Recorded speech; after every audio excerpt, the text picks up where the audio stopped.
Welcome back to the Keiser Report. I'm Max Keiser. Time now to go to Austin, Texas, to talk with Alex Jones of Infowars.com. Alex, we have in the United States the abandonment of habeas corpus. We've got the Patriot Act. We've got the NDAA. We've got extrajudicial murders of U.S. citizens. We've got Bradley Manning being held without charge. How would you define tyranny in America, Alex Jones? We are now seeing highway checkpoints without warrants, quote, looking for gang members where they search your vehicle. Whether you're for gun control or not, they now have the federal government announcing we're just going to put pressure and muscle and threats on gun dealers and manufacturers outside of law. We are seeing situations where taxes in some cases are being doubled or tripled. We're seeing taxes increased on poor people. We're seeing the ultra rich basically exempt. Did I mention, all of the warrantless wiretapping by the NSA, the TSA sticking their hands down our pants? The police courts have ruled can taser you to make you answer questions. There's no more Fifth Amendment. It is insane. If you read a dystopic novel, or if you go look at what dystopic real countries have done, like Nazi Germany or other cases, America is rapidly becoming that, and then some. But you kind of have parallel systems. You still have some of the old freedoms left, and people think they're free, and there's still some First Amendment. But it doesn't matter. The tyrants are just moving forward, and both parties are controlled by the very same mega banks that you have exposed, Max. And it just gets worse and worse and worse by the minute. And now you have Germany pulling their gold out, a bunch of other countries. Okay, we're going to get to Germany in a second. Let me just focus on this idea of tyranny for a second. Now, I've been on your show a few times. We've talked about the banks and the mega banks, et cetera. But this idea of tyranny as it relates to the Second Amendment and gun ownership and gun control, and of course this is a huge topic now across the country in the United States. My point that I've made on your show before, and I'd like to ask you, make the point again.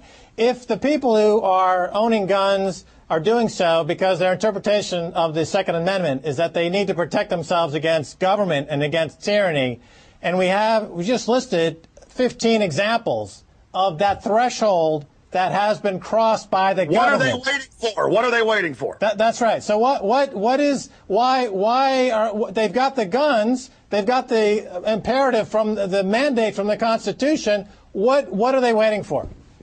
Listen, I agree that this country's been occupied by the globalists, by the banksters. They've bragged in financial publications. They've taken us over. They've taken over much of Europe. They're now installing leaders.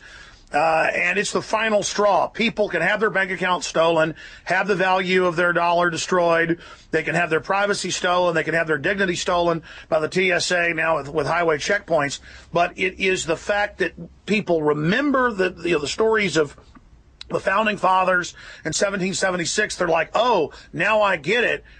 You want me to be under a tyranny. So it's kind of that final straw. And Ron Paul was on my syndicated radio show last week, the outgoing congressman, and he said this will cause a civil war. And that's the point. The military-industrial complex owned by these foreign banks, these offshore banks, not even foreign, they want to start a civil war. They want to start a conflict because no one's ever stopped them. They're like criminals that never get caught, so they get crazier and crazier, and start, leaving their calling card when they rob a bank. They are now openly saying all of Homeland Security is for libertarians and conservatives and gun owners. Not that conservatives didn't support Bush and his tyranny.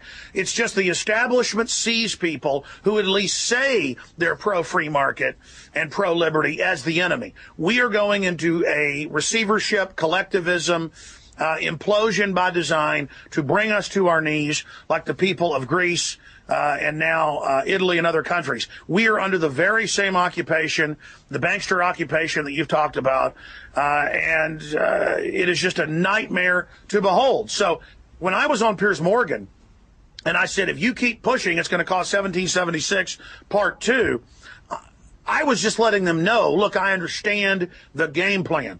You guys in the internal Homeland Security documents for a decade, that have now been public for 4 years that we got from law enforcement that were confirmed to be accurate. Gun owners, libertarians, returning veterans, land rights activists, anti-Federal Reserve activists, Occupy Wall Street people, anti-war people, anybody who knows the system's corrupt, left, right, or center, anybody who's got an IQ above room temperature, anybody who can tie their shoelaces, anybody that knows we've got crooks running things in both parties is being listed as the new enemy, and they want to kick off this new purge going after gun owners. Right, I want to jump ahead because certainly there's been a lot, your show every single day, Infowars.com.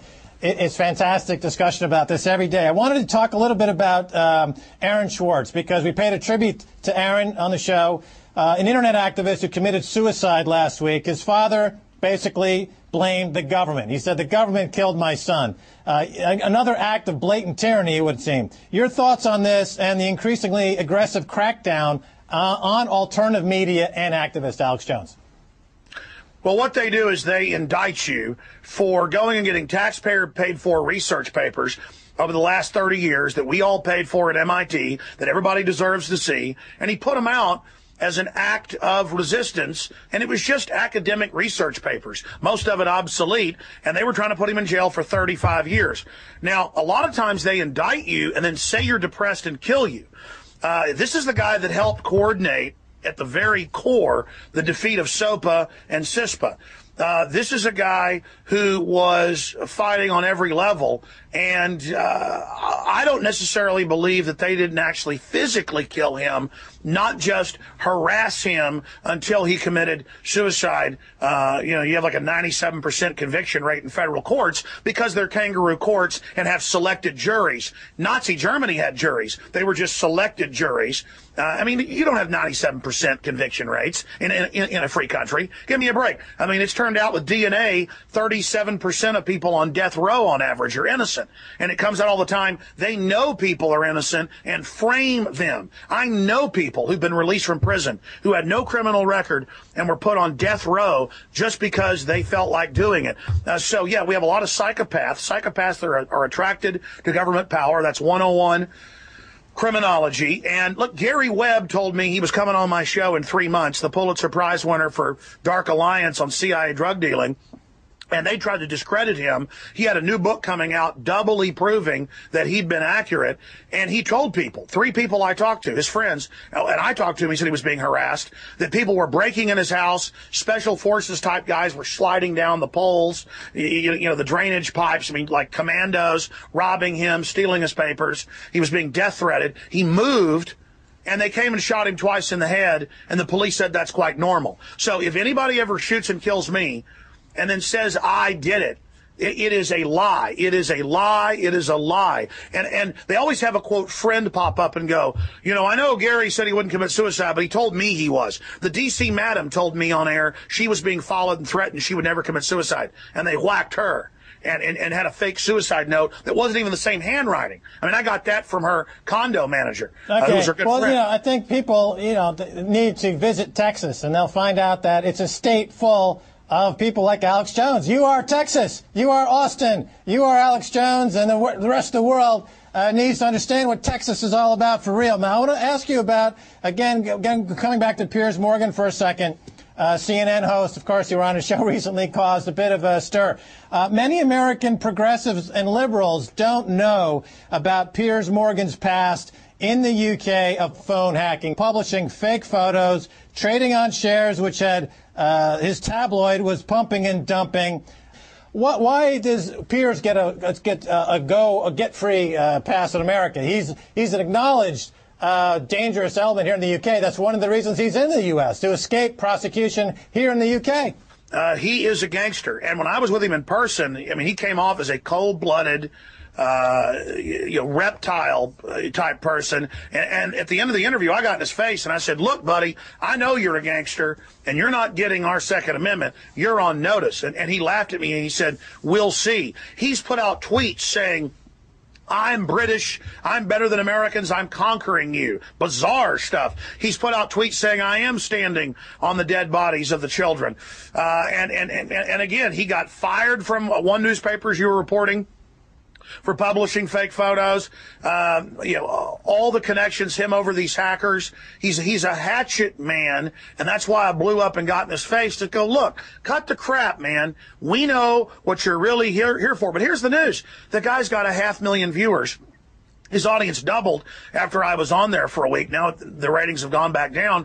He is a legend in his own mind. I mean, I have conservatively 3 million listeners a day on terrestrial radio. Over 1 million people on YouTube watching one way or another every day. That's 4 million. Okay, that brings up an interesting point, Alex, and that you really saved his bacon to some degree because he was about to get canceled. Everyone hated him after he came on board from Larry King. He was a stuck-up, plump Brit who seemed to, be in league with the worst elements of aristocratic skullduggery, and you suddenly made him part of the conversation. So looking back now, Alex, do you feel maybe some regret in having made Piers Morgan part of the American conversation? You saved his job, Alex Jones. Is that a good thing or a bad thing, Alex?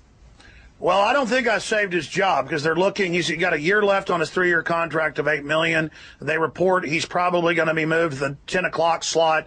It was like a sugar fix. Yeah, he went from 500,000 to 1 million plus viewers for the next 3 or 4 days. Those numbers are already going down back to the ridiculous 500,000 viewers. I mean, what a joke. Larry King, 7, 8 years ago had 10 million viewers.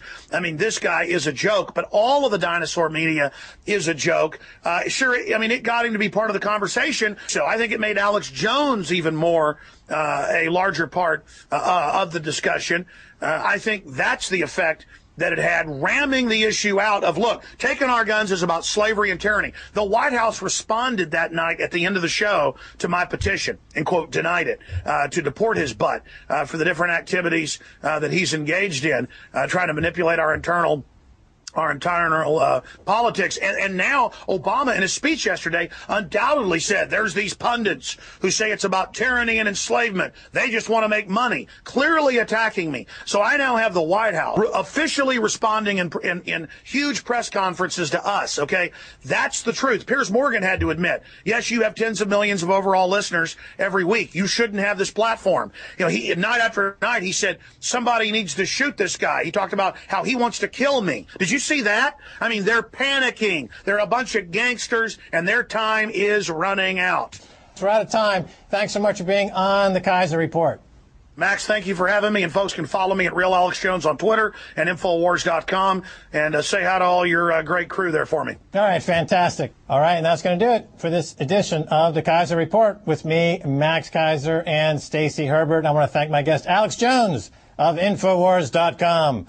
If you'd like to contact us, please tweet us at Keiser Report or at Facebook.com/Keiser Report. Until next time, Max Keiser saying bye, y'all.